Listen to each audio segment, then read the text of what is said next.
जय हिंद दोस्तों, रक्षित खन्ना के इस चैनल में आपका स्वागत है। दोस्तों आज के इस वीडियो में मैं आपको ओआरओपी की जर्नी बताऊंगा। और दोस्तों ये जर्नी समझा रहे हैं मेजर जनरल सतबीर सिंह जी ने। इन्होंने कुछ पॉइंट यहाँ पे अटैच कर रखे हैं अपने ट्वीट में, ये भी मैं आपको समझाऊंगा। क्या लिखते हैं, जर्नी ऑफ ओआरओपी।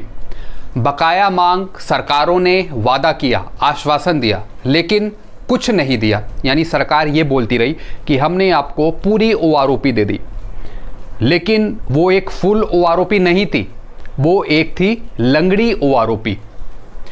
27 अप्रैल 2008 को पूरे देश में शांतिपूर्ण विरोध शुरू हुआ।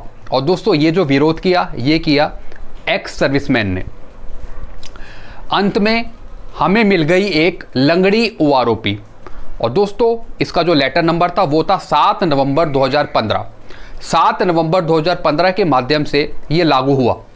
1 जुलाई 2019 से पेंशन का समानीकरण नहीं किया। यानी सरकार ने हमें अभी तक 1 जुलाई 2019 से कोई ओआरओपी नहीं दी, ना ही अभी तक एरियर दिया। तो दोस्तों हम शुरू करते हैं यहाँ पे ओआरओपी की जर्नी। दोस्तों अब यहाँ पे हम समझते हैं यूपीए सरकार और एनडीए सरकार ने किस तरीके से ओआरओपी पर काम किया। सबसे पहले हम बात करेंगे यूपीए सरकार का ओआरओपी में क्या योगदान था। सबसे पहला पॉइंट, 30 जून 2009 सचिवों की समिति ने ओआरओपी की अवधारणा और परिभाषा निम्न अनुसार दी। वन रैंक वन पेंशन का क्या मतलब है? इसका तात्पर्य है कि समान सेवा अवधि के साथ समान रैंक पर सेवानिवृत्त होने वाले सशस्त्र बलों के कर्मियों को समान पेंशन का भुगतान किया जाना चाहिए, चाहे उनकी सेवानिवृत्ति की तारीख कुछ भी हो, और भविष्य में पेंशन की दरों में कोई भी वृद्धि स्वतः अतीत को हस्तांतरित हो जाएगी।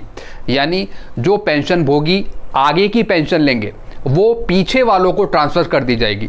लेकिन आज के ज़माने में जो अभी पेंशन ले रहे हैं वो अलग अलग पेंशन मिल रही है, एक समान पेंशन नहीं है। आगे समझते हैं दोस्तों। फिर 19 दिसंबर 2011 में क्या हुआ? कोश्यारी समिति की रिपोर्ट ओआरओपी की सिफारिश के साथ संसद को सौंपी गई।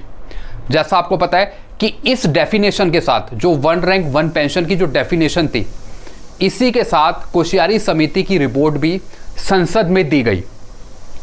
अब 17 जनवरी 2013 में क्या हुआ? सचिवों की समिति ने पेंशन की गणना के लिए एक नीति निर्धारित की। जेसीओस या 3 सेवाओं में नोशनल मैक्सिमम स्केल रैंक और ग्रुप पे, मैक्सिमम नोशनल के आधार पे, यानी जो ग्रुप का होगा और जो रैंक का होगा मैक्सिमम लेवल पे, उसके अनुसार वहां पे पेंशन सेट होगी, ऐसा समिति में कहा गया। अब दोस्तों 17 फरवरी 2014 में क्या हुआ? बजट भाषण के दौरान ओआरओपी के अनुदान की घोषणा 500 करोड़ रुपए आवंटित की। इतनी दोस्तों घोषणा करी थी 500 करोड़ की। 26 फरवरी 2014 में क्या हुआ? समान उपरोक्त परिभाषा के साथ वन रैंक वन पेंशन के कार्यान्वयन के लिए सरकारी नीति पत्र जारी किया गया। यानी ओआरओपी के इम्प्लीमेंटेशन के लिए, उसे लागू करने के लिए एक सरकारी नीति पत्र जारी किया। अब दोस्तों एनडीए सरकार ने क्या किया? 15 सितंबर 2013 में भाजपा के नामित प्रधानमंत्री श्री नरेंद्र मोदी ने रेवाड़ी में एक रैली में, जिसमें लाखों ईएसएम शामिल थे, उन्होंने आश्वासन दिया कि अगर उनकी पार्टी सत्ता में आएगी तो हम ओआरओपी दे देंगे, ऐसा कहा। अब 26 मई 2014 में क्या हुआ? एनडीए सरकार ने 26 मई 2014 को शपथ ली। फिर 9 जून 14 में राष्ट्रपति और सशस्त्र बलों के सर्वोच्च कमांडर ने संसद के दोनों सदनों को संबोधित करते हुए ओआरओपी को लागू करने के सरकार के निर्णय की घोषणा करी। अब 10 जुलाई 2014 को बजट भाषण के दौरान एनडीए सरकार एक और 1000 करोड़ आवंटित यहाँ पे किए। अब 2 दिसंबर 14 में क्या हुआ? सरकार ने ओआरओपी की परिभाषा को फिर से परिभाषित किया। यानी जो पहले ओआरओपी की डेफिनेशन जो सेट करी गई थी उसको चेंज करके दोबारा वहां पे डेफिनेशन प्रस्तुत करी। किसकी सरकार ने? एनडीए की सरकार ने। जैसा यहाँ पे लिखा है, 2 दिसंबर 14 को सरकार ने ओआरओपी की परिभाषा को फिर से परिभाषित किया, जैसा कि सरकार के पत्र दिनांक 26 फरवरी 2014 द्वारा दर्शाया गया है। और दोस्तों DESW जो सेक्रेटरी हैं, उनका नीति पत्र भी इसी माध्यम से है। अब दोस्तों 15 जून 2015 में क्या हुआ, जब OROP प्राप्त करने के लिए सभी दरवाजे बंद कर दिए गए तो रक्षा दिग्गजों ने जंतर मंतर नई दिल्ली में केंद्रीय मुख्यालय के साथ देश भर में शांतिपूर्ण विरोध आंदोलन शुरू किया, यानी एक संगठित आंदोलन किया।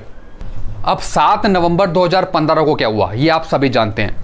सरकार ने OROP प्रदान करने वाला नीति पत्र जारी किया, लेकिन परिभाषा को निम्नानुसार बदल दिया। 1 रैंक 1 पेंशन। OROP का तात्पर्य है कि सेवा की समान अवधि के साथ समान रैंक में सेवानिवृत्त होने वाले रक्षा बलों के कर्मियों को समान पेंशन का भुगतान किया जाना चाहिए, चाहे उनकी सेवानिवृत्ति की तारीख कुछ भी हो, जिसका अर्थ है वर्तमान पेंशन की दर के बीच के अंतर को पाटना। पेंशन भोगियों और पिछले पेंशन भोगियों को आवधिक अंतराल पर और पेंशन के बराबर करने के लिए 5 साल दिए, जैसा कि इसकी नीति में कहा भी गया था कि हर एक 5 साल बाद आपका रिवीजन होगा। और दोस्तों ये जो रिवीजन होना था ये 2019 में होना था, जो काफ़ी लंबे समय से पेंडिंग में रहा था। दोस्तों इसका एक मेन मकसद था, यानी जो आगे आने वाले पेंशनर्स हैं जो वो पेंशन लेंगे वो पीछे वालों को पास करेंगे, लेकिन यहाँ पे पूरा उल्टा हो गया।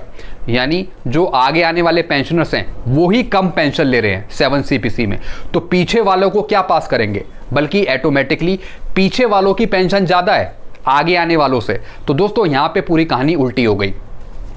अब यहाँ पे एक इंपॉर्टेंट पॉइंट क्या लिखा है, बदली गई सरकारी परिभाषा ने कई विसंगतियां पैदा कर दी। जैसा मैंने आपको बताया, जो OROP की नई डेफिनेशन आई उसने बहुत सी प्रॉब्लम्स यहाँ पे खड़ी कर दी।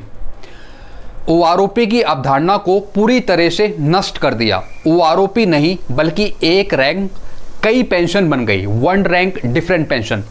अब 14 दिसंबर 2015 को क्या हुआ, सरकार ने पटना उच्च न्यायालय के सेवानिवृत्त मुख्य न्यायाधीश न्यायमूर्ति L नरसिम्हा रेड्डी की अध्यक्षता में एक व्यक्ति न्यायिक समिति OMJC रिपोर्ट का गठन किया। सबसे इंपॉर्टेंट दोस्तों ये रिपोर्ट थी। समिति ने 26 अक्टूबर 2016 को अपनी रिपोर्ट प्रस्तुत की, जो थी OMJC की रिपोर्ट। हालांकि सरकार ने ना तो रिपोर्ट को सार्वजनिक किया और ना ही लागू किया। समझा जाता है कि समिति ने मूल परिभाषा के अनुसार OROP देने की सिफारिश की थी। दोस्तों OMJC रिपोर्ट में बहुत सी बातें कही गई थी, लेकिन ये पूर्ण रूप से लागू नहीं हो पाई। आगे समझते हैं दोस्तों। 9 जून 2016 को क्या हुआ, स्वर्गीय भारतीय भूतपूर्व सैनिक आंदोलन IESM की ओर से प्रसिद्ध कानूनी विशेषज्ञ राज जेठमलानी ने मूल परिभाषा के अनुसार पूर्ण OROP प्रदान करने के लिए माननीय सर्वोच्च न्यायालय में एक कानूनी मामला दायर किया। यानी इन्हें भी लगा कि जो सरकार ने दिया है वो पूर्ण OROP नहीं है, पूरी OROP नहीं है।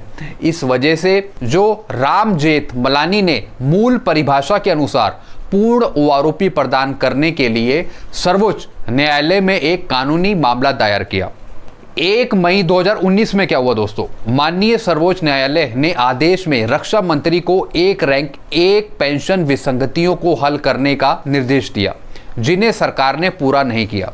दोस्तों ये पहले से ही बात चलती आ रही थी कि पूर्ण OROP लागू करे सरकार, लेकिन सरकार ने पूरी OROP लागू नहीं करी, जिसके बीच में बहुत से लोगों ने ये मांग करी कि सरकार को पूर्ण OROP देनी चाहिए, जिसकी वजह से इन्होंने इसका मैटर सर्वोच्च न्यायालय में भी रखा। 1 जुलाई 2019 में क्या हुआ, OROP के अनुदान के लिए सरकार के 7 नवंबर 2015 के नीति पत्र के अनुसार 1 जुलाई 2019 को देय पेंशन का समानीकरण नहीं किया गया था। फिर दोस्तों 16 मार्च 2022 को क्या हुआ, माननीय उच्चतम न्यायालय ने अपने निर्णय में 7 नवंबर 2015 के पत्र के माध्यम से सरकार द्वारा OROP के अनुदान में कोई कानूनी कमी नहीं पाई और बकाया के भुगतान का आदेश दिया 1 जुलाई 2019 से, और 3 महीने का टाइम दिया। दोस्तों ये 16 मार्च 2022 वही है जो सुप्रीम कोर्ट ने जजमेंट दिया था सरकार को कि 3 महीने के अंदर आपको OROP 2 और एरियर देनी है। अब 9 जून 2022 को क्या हुआ, सरकार ने भुगतान के लिए 3 महीने के विस्तार के लिए एक आवेदन दायर किया, एक एप्लीकेशन दी सरकार ने। फिर 15 जून 2022 को क्या हुआ, 1 जुलाई 2019 से बकाया ओआरओपी का भुगतान सरकार द्वारा नहीं करा गया। जैसा आपको पता है कि जो सरकार के 3 महीने जो पूरे हो रहे थे, जो सुप्रीम कोर्ट ने दिए थे, वो 15 जून को ख़त्म हो रहे थे, तो 15 जून तक सरकार ने कुछ पे नहीं किया। फिर 7 सितंबर 2022 को क्या हुआ, 16 सितंबर 2022 को सुनवाई के लिए पंजीकृत और सूचीबद्ध समय के विस्तार के लिए एक सरकारी आवेदन, जैसा आपको पता है 16 सितंबर को जो सुनवाई हुई थी टाइम एक्सटेंशन को लेकर। फिर 16 सितंबर 2022 को क्या हुआ, सरकारी वकील ने माननीय सुप्रीम कोर्ट को सूचित किया कि सभी काम पूरे हो चुके हैं, केवल कैबिनेट की मंजूरी की प्रतीक्षा है जो जल्दी आ जाएगी। माननीय सर्वोच्च न्यायालय ने बकाया भुगतान के लिए समय को 16 सितंबर 2022 से 3 महीने और बढ़ाकर यानी 15 दिसंबर 2022 तक कर दिया है। जैसा आपको पता है कि जो अभी सुनवाई हुई थी 16 सितंबर को, उसमें कोर्ट ने सरकार को और टाइम दे दिया है और ये टाइम अब बढ़ गया है 15 दिसंबर 2022 तक का। तो दोस्तों, अवधारणा और परिभाषा सरकार द्वारा दी गई थी। जो ओआरओपी की डेफिनेशन है वो किसी लोगों ने लागू नहीं करी है, वो सरकार द्वारा ही परिभाषित करी गई थी। लेकिन सरकार ने जो डेफिनेशन दी उसके अनुसार वो खरी नहीं उतरी, उसके अनुसार उसने काम नहीं किया। इसी की यहाँ पे पूरी एक कहानी दे रखी है। माननीय सर्वोच्च न्यायालय के दिनांक 16 मार्च 2022 के निर्णय को स्वीकार करते हुए IESM इससे सहमत नहीं है, क्योंकि इसे सरकार द्वारा अपने नीति पत्रों में दी गई मूल अवधारणा और परिभाषा के अनुसार लागू नहीं किया गया है। यानी जो सरकार ने बोला था कि हम इस तरीके से काम करेंगे ओआरओपी पे, इस तरीके से हम देंगे, उसके अनुसार सरकार ने काम नहीं किया।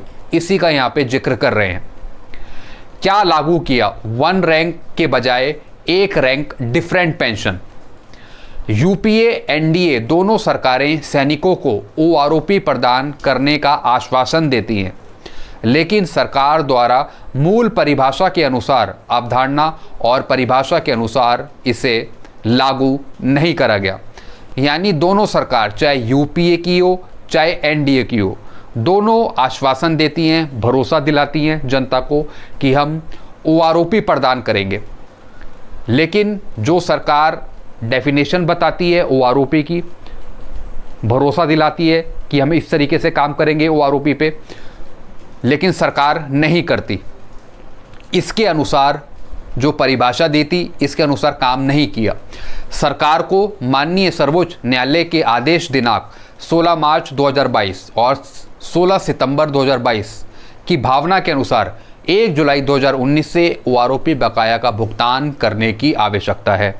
इसलिए सरकार को माननीय सर्वोच्च न्यायालय का आदेश जरूर मानना चाहिए और जल्दी से जल्दी ओआरओपी 2 और एरियर का भुगतान करना चाहिए। तो दोस्तों, ये मैंने आपको पूरी कहानी समझाई ओआरओपी से रिलेटेड कि कौन कौन सी सरकार ने, चाहे वो एनडीए की हो चाहे यूपी की हो, किस तरीके से उन्होंने क्या कहा और किस किस डेट को क्या क्या काम हुआ। तो दोस्तों, आई होप कि आप ये वीडियो समझ गए होंगे। इसके रिगार्डिंग आपको और कुछ पूछना हो तो आप मुझे कमेंट कर सकते हैं। और दोस्तों, वीडियोस को आप शेयर करते रहिए। Thank you so much.